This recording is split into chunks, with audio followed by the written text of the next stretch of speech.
abantu benshi batekereza ko urukundo ari rwo rwubaka urugo, ugatekereza ko kuba umuntu mukundana ibyo ngibyo bizatuma mubana, ariko urukundo no kubaka urugo nta hantu na hato bihurira.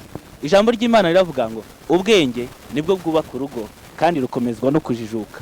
Kumenya niko kuzuza muri rwo ibintu byinshi by'igiciro, no kuvuga ngo kumenya nibyo bizana ubutunzi mu rugo.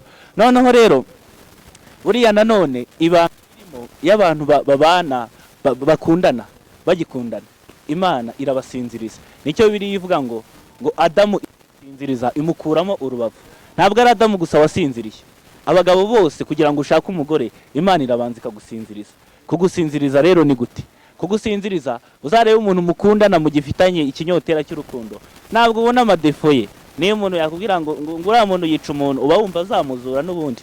Niyo wabona ko ibintu bibi uba wumva azahinduka. Impamvu ubibona gutyo ni ukuvuga Imana iba yaraguhumye amaso, iba yaragusinzirije ntubone ibibi by'uwo muntu. Impamvu Imana igusinziriza, abantu turi babi, ntabwo dukiranuka. Uramutse umenye ibibi by'umuntu mbere, ntabwo mwabana.